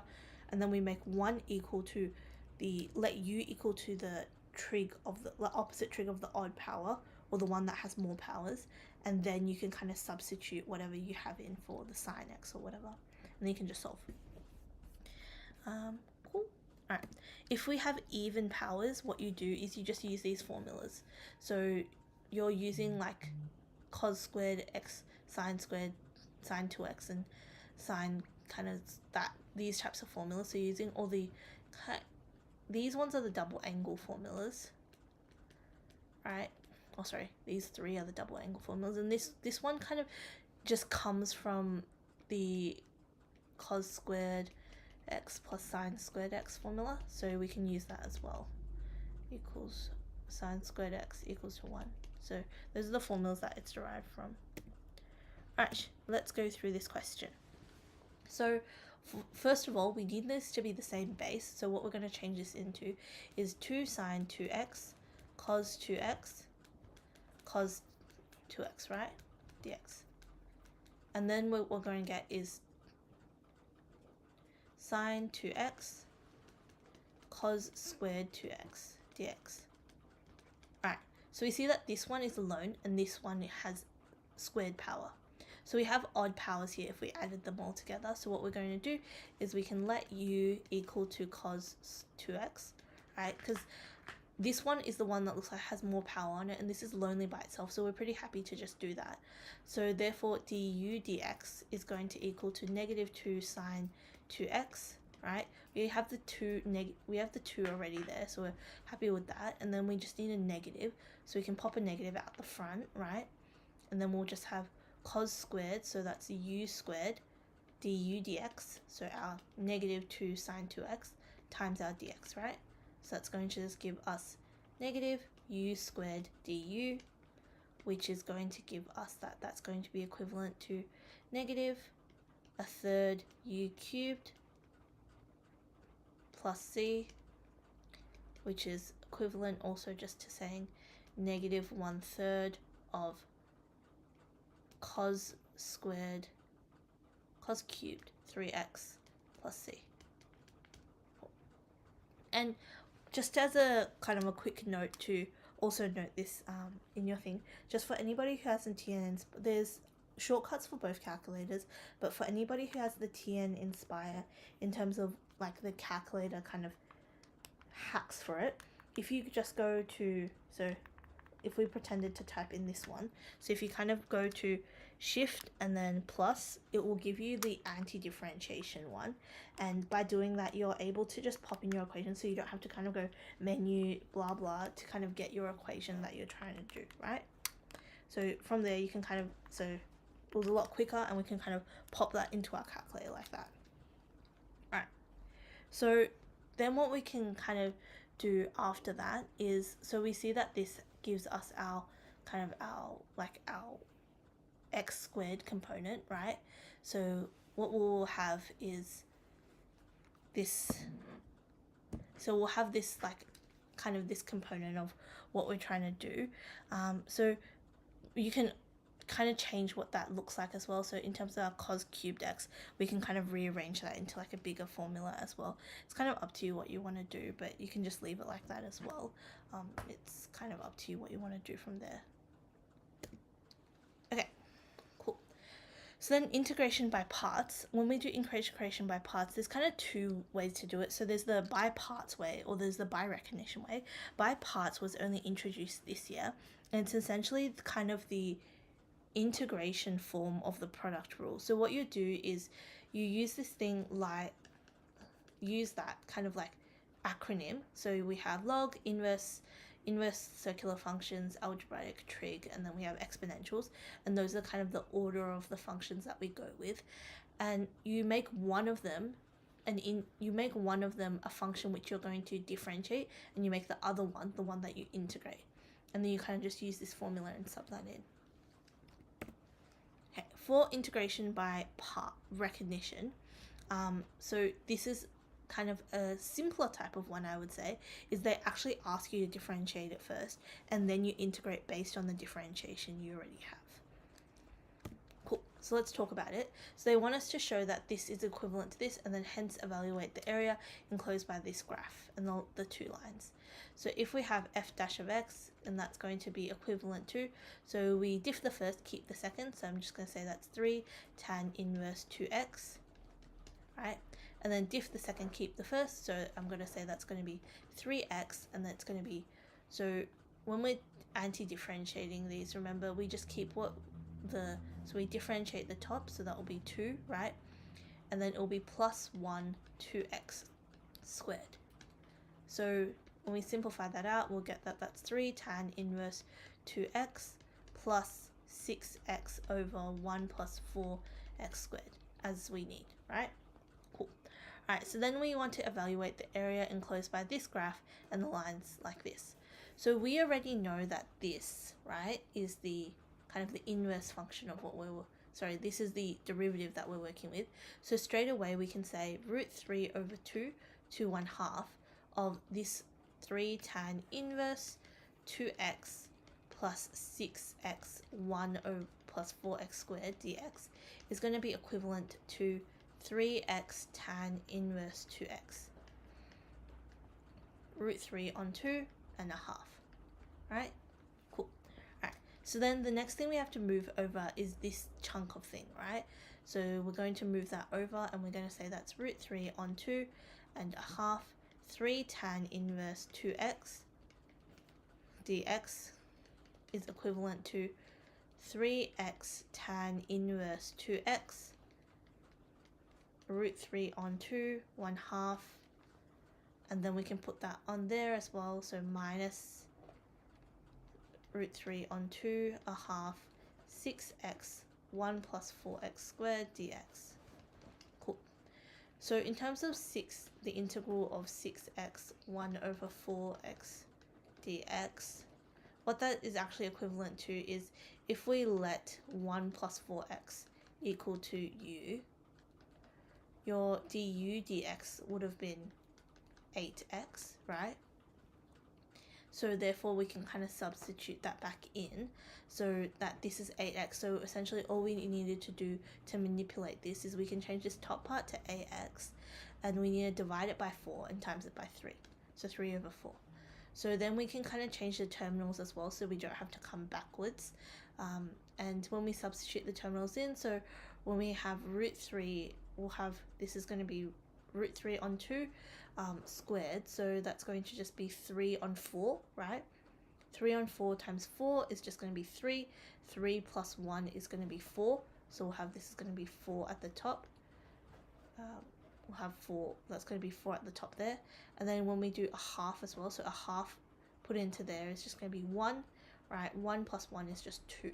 So essentially we're going to just end up with something like this.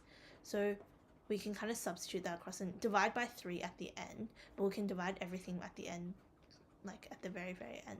So root 3 over 2, a half, tan inverse 2x dx is going to be equivalent to 1/3 of whatever this is. So we can also start substituting this in.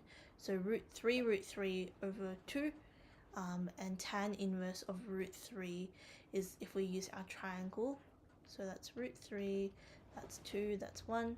So tan inverse of root 3 would be pi on 3. So it's going to be 3 root 3. Also, it's going to be root 3 on root 3 pi on 2, because root 3 on 3. So we'll have, this is going to be root 3 on 2 times pi on 3, right? Then we're going to have minus of a half going into that, so that's 3 over 2, and a half going into that, that's tan inverse 1, which is pi on 4. And then we're going to have here minus of our function that we're doing before, so we said that's 4 and 1, and we've replaced, we kind of took care of the top part, and we have 3 on 4 out the front here. And then we can kind of put in the stuff we had from before.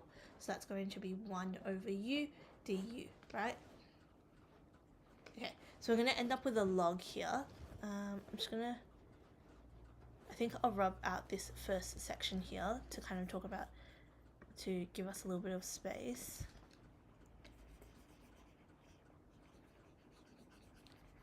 So like that, and then if we want to talk about what's happening, oh, wrong one.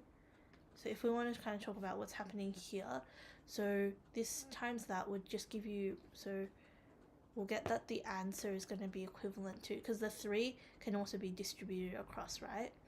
So we're going to get that here, we'll kind of distribute the 3 across, so we'll get its root 3 pi on 2 minus pi on 8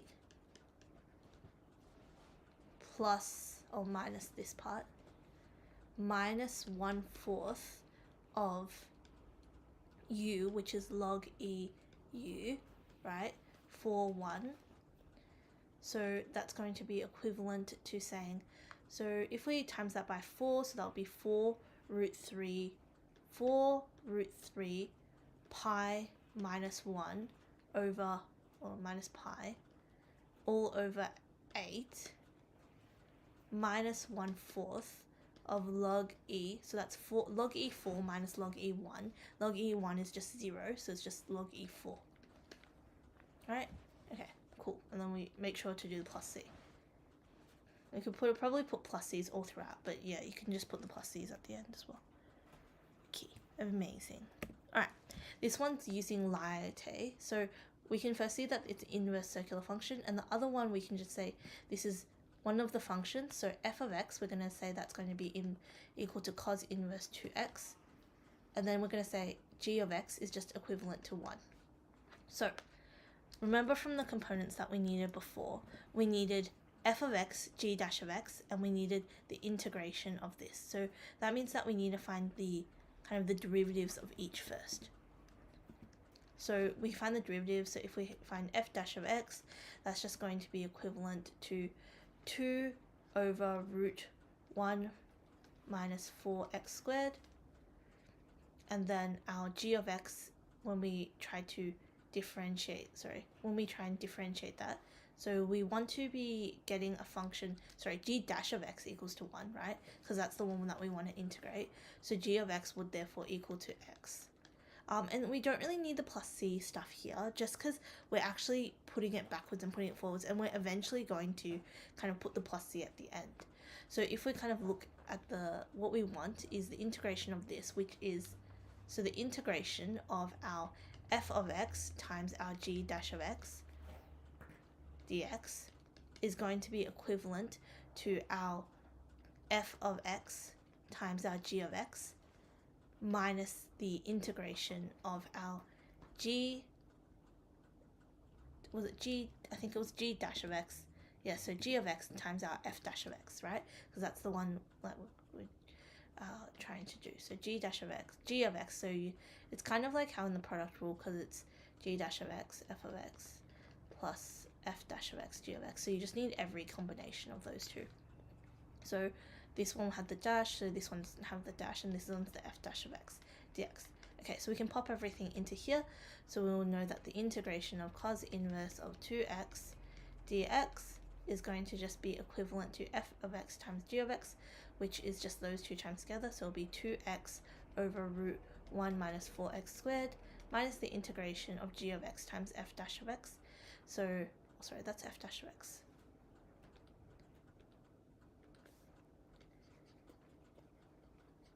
So it's just cos inverse of x. So it's these two kind of combined together, the first one. So it's just going to be x cos inverse 2x. And then we're going to have our g, which is going to be just minus our g of x, which is our x, right, times our f dash of x, which is going to be just be 2x over root 1 minus 4x squared dx.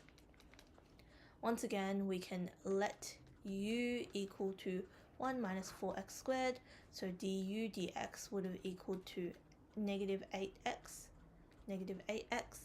So what we can have here is we can minus that from a fourth. So we'll have a plus c at the end here. So we'll have x cos inverse 2x, and then we'll have our plus c component. So we'll have we'll have plus 1/8 actually, plus 1/4. Oh, yes, plus 1/4, right? Because the negative is kind of integrated into there.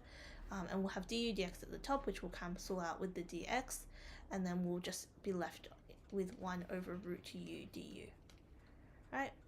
So in terms of 1 over u root du, let's put out the 1/4. So that's going to be equivalent to u to the power of negative a half, which means that we need to times everything by 1 over 1/2. And then we need to also increase the power by 1. So that's going to be root u now. So it's a half root u, and then we have a plus c at the end. And then all in all, what we're going to get is x cos inverse 2x. So that's times by 2, so plus 1/2 root u, which is root of 1 minus 4x squared plus c. Cool. Okie dokie. Alright, so in terms of substitutions, this is kind of like the summary page for them. Just remember to step down powers, and you can use the special case ones as well, and just remember all the formulas that can be used. And really importantly, have this somewhere in your notes, the kind of partial fraction stuff, and kind of this formula and have that formula on your notes somewhere as well for integration by parts. Alrighty. Okay, so in terms of areas under curves, what you want to do is it's always going to be the upper versus the lower, and in terms of the signed area, it's not the modulus, so it will be whatever this area is minus this area. And the actual area is going to be when we put like a modulus out the front here. So let's just kind of talk about the 3 different cases of if we're kind of considering graphs under curves. So what we're going to have here is we can have the first case, which is everything is above the axis, i.e. something like this, right? A to B. We can have things which are all below axis. So we can have something like this, where it's like that, and A to B. Or we can have something like where there's stuff above and below the axis, like this. So we have A and B. In this case, we can just integrate B to A f of x dx if we want the absolute area. For this one, what we want is we just negate it because it should be positive. So B to A f of x dx. Alternatively, you can also swap the terminals as well. It gives you the same effect. And this one, what we need to do is cut it at this point. Let's say that's x. So we'll say that's B to x, negative B to x f of x dx, and then plus x to A f of x dx. And that's going to give us the same thing. Cool. Awesome. All right. So what about areas between curves? So same thing, we also have two types of things compared to the previous one, right? So what we'll have here is, if we look at these two ones, right? So there's no interchanging areas, which means we have something like this and then like that. And then we have here A and B, and that's our area that we're looking for in there. And in that case, we can just go B to A, f, let's say this top one is f of x and the bottom one is g of x. So that's just f of x minus g of x to give you the positive area. If there is interchanging areas, like something like this, and then we have, and we might, to make it even more interesting, let's say that's A, and then that point is B. So what we do here is we just need to kind of break it up into the sections. So top one's f of x, bottom one's g of x. So we break it up into this first section. We can break it up into like little sections. So we can start from left to right. So in this one, g of x is at the top. So g of x, right, minus f of x. And let's name these C, D. So it'll be g of x to f of x dx, and it'll be from C to A. And then we will plus our next one, so that's from D to C, and we'll have f of x minus g of x. And then we'll plus our last one, which is from B to D, and we can see that the g of x is once again at the top, so g of x minus f of x dx. Alright. Cool. Alright, so if you're finding the inverse area under the curve, what we're trying to do is like differentiate using the y-axis instead. So if we're differentiating something like a log, which doesn't have an antiderivative, what we can do is actually differentiate this section instead and then make a square and minus it from that. So it's another way that we can do it. So let's kind of talk about it using this log. So we have a graph of log 2x, right? Which means that we'll have something like this. So if we subbed in like 1 here, we would get that this is log e2. So if we tried to sub in a half, right? A half would give us log e1. So that's where it equals to 0. And we needed to find that because it's asking for the x-axis and it equals to 2. So you just need to find the intercept first. So it's from 2 to a half, and that's kind of the area that we're looking for. So what we're going to be going at here is now we also need to find out what log e2 corresponds to, and that will correspond to log e4. Now, we want to get this area here instead. So unlike an inverse function, we don't actually have to make it an inverse function. All we have to do is just rearrange for this. So it'll be e to the y equals to 2x, and then x equals to 1/2 e to the y, right? So we can kind of see that's going to be what that function part is there. So then what we can do is actually integrate it in terms of the y-axis. So we're going to go 1/2 e to the y dy, and we're going to integrate it from log e to the 4 and 0, right? Because we can see that's the y coordinates that would correspond to that. So what we will get from there is that this is 1/2 e to the y. So 1/2 e to the y doesn't really undergo any real changes, which is always good. So we can do that, and we'll get 1/2 e to the y from log e4 to 0, right? So then from there, we'll get that this is going to be equivalent to 1/2 e to the log e4 minus 1/2 e to the 0, which is equivalent to log e4, that cancels out to just 2 minus 1/2, which is going to be 3 on 2, right? So then we have to kind of consider for what's actually going on in terms of our like this part of the equation, right? Because we've found this part. We found this section of the equation, but we wanted to find here. So what instead we can do is kind of form a square. So the square is 2 times log E4 as the kind of the dimensions of the square. And we just have to minus the area that we found instead.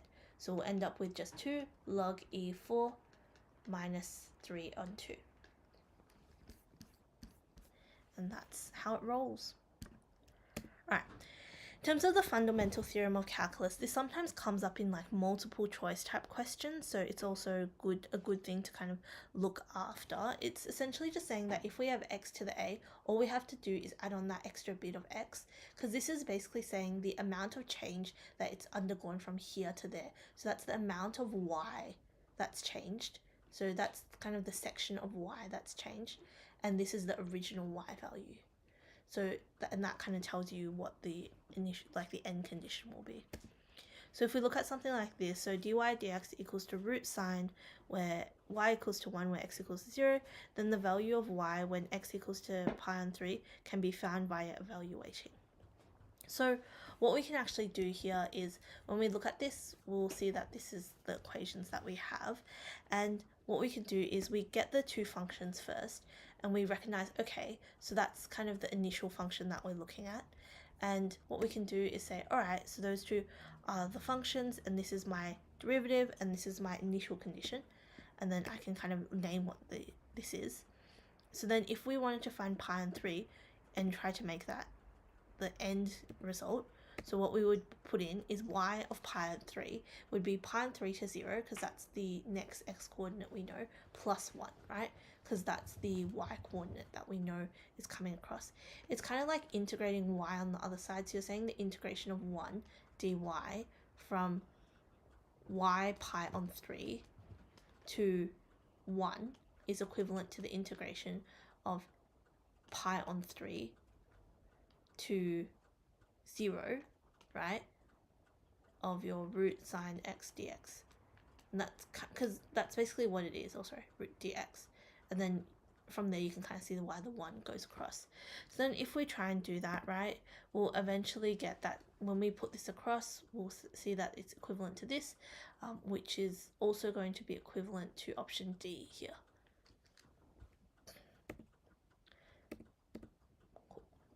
Alright, another application that has to be considered is when we talk about arc lengths. So arc lengths are essentially when we talk about like the length of the curve, and you just plug into the formula. It's often like if they ask about how far did it have to crawl on the side, you just put into the formula. So it can either be a parametric equation or just a straight one, and either way you can just sub it into the formulas. Okay. Volumes of several revolution, also something that gives people grief. Essentially just work out which axis you're working with and then just find the equation as appropriate and then sub it into the formula. The most important thing with volumes is that you keep it so that it's the same, like you know which equation you're using. So let's kind of talk about the different cases. So if we have volume revolving around the x-axis, so if we have something like this, we'll have something like this, a kind of a cone form like that, say like that, and that's our volume around the x-axis. And for that we just use our pi y squared because it's around the x-axis dx, and this is a b. And then volumes around the y-axis, a really common one is like making vases, so it might be this kind of thing, making a vase, right?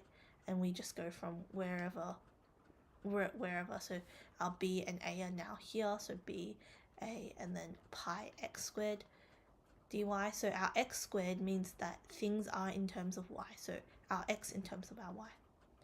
Right, hollow areas, so that's when we have something like this. So if we have two equations kind of being minused from each other, we have this section kind of being rotated around, what we're actually going to be doing is we're going to be grabbing each of them separately, right?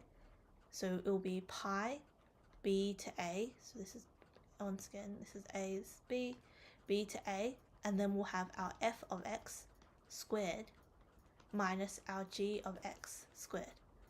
It's not the whole thing squared, right? Because it's not the difference part squared. It's each of them individually squared. So because you're making a donut essentially, rather than you're kind of finding the volume, the outside volume, and then you're finding the inside volume, right? Because that's what the g of x part would be, rather than them being put together and then finding that area that just goes around. You'll find each of the volumes separately and then minus, but because they're over the same terminals, we can kind of combine them together. All right, and this last one, which is hollowed areas and then hollow and a solid area, is if we have something like this. So once again, but we're going over this whole thing, and all we have to do is just split that. So we do the solid area first, right? So that's f of x or whatever, and then we do the hollow area separately. Because before this, we only would have needed really to use f of x, the outside function, versus this one where g of x kind of comes in there. So it can split into two components. Okay, cool. Alright, so that's how our volumes of solid revolution can work. And so, for example, if we considered this being rotated around the x-axis from from x equals to 0 to x equals to 16, we would put in the terminal 16 to 0 and put in the equation. We don't need an extra pi there. And essentially, it would just give us that. When we square it, we would get that this is going to just be derivative of x, right? Because it's x squared, root x squared, so we'll get that, and then essentially from there onwards we can get an equation. So it will just be from a half x squared from 16 to 0, so, and that times by pi, so we'll get a pi, and 16 times 16 is 256, yep, so 256, so it'll be 128 minus 0, so just be 128, and don't forget about units cubed. Alright, so if we talked about rotating it around the y-axis instead, what we would have is like rotating around the y-axis, so we'll have this instead. So now we want y equals to 4 and x equals 0, so that's 0 to 4 for this equation, right? So we put in the terminals, 4 to 0, make the y squared instead. So this is just an equation of y equals x squared, so x would equal to plus or minus root y. We can see we're using the positive branch, so it's just going to be our x equals to root y, and then once again it gets squared, kind of very similar to the previous one. We get a half y squared of 4 to 0, so that's going to be pi times 8 minus 0, so it's just going to be 8 pi units cubed. Alright, surface areas of revolution, very, very similar, derived from kind of looking at doing this thing where called like frustrums or something, and then we can basically just cut up the equation into little slices to find the lengths of the curve. So it's kind of like the baby of lengths of curve and volumes of revolution. Okay, so what we can do here is we can pop that equation in for us to use, and we can do the same thing for this one. So we need to find what f dash of y is as well. So we said that x would equal to root y, right? So f dash of y dx dy would have equaled to 1/2 of root y. So when we kind of try and sub that into there, we'll get this as 2 pi 4 to 0 root y times x 1 plus 1 over 2 root y squared dy. And then from there, so there's not actually many that you can do by hand for these ones, unfortunately. So get that 2, 4, 0, and you'll get that this is going to be root y times by, this is going to be a 4th y, right? So in order to kind of compensate, you're going to get 4y plus 1 over 4y and dy. So then if we kind of times out that root y, because the root y is at the bottom there, we'll get this is 2 pi 4 to 0, and the root y should cancel out, so we're going to just get that's going to be 4y plus 1 over 4 dy, which now we can kind of use our substitution methods to do, right? Awesome. Yeah, and we can kind of progress from there. Alright, so in terms of applications of integration, the main thing is that we just use it for functions that we don't recognize or we know that doesn't have direct integration, and then we just make X the subject, and we can draw and shade and kind of like always just kind of visualize what you're trying to find. These are the equations that you can use. I would recommend having these on your bound notes somewhere just to kind of have a look and be able to see. Okie. So what we covered today, we covered circular functions, differentiation, integration, and then applications of integration as well. Kind of talked about all of those. All right, so please don't be overwhelmed. Thanks so much for listening to this. Practice does make perfect in terms of these. So practice, do a lot of these. Like you saw for some of the questions, when the working out gets really messy and stuff, it can really mess up with how you work out the equation. I'm not sure if everyone feels that or it's just me personally. So really try and structure it and make it clean. Give yourself enough space to write out whatever you need to, and have a look at, like, use a lot of resources, do a lot of exam questions. So just remember to keep persisting, even though it might seem a little bit difficult now. When you kind of get more familiar with it and practice it more, it's definitely something that you can get more familiar with by the end of the year. So thanks so much for listening, and please ask any questions you'd like to.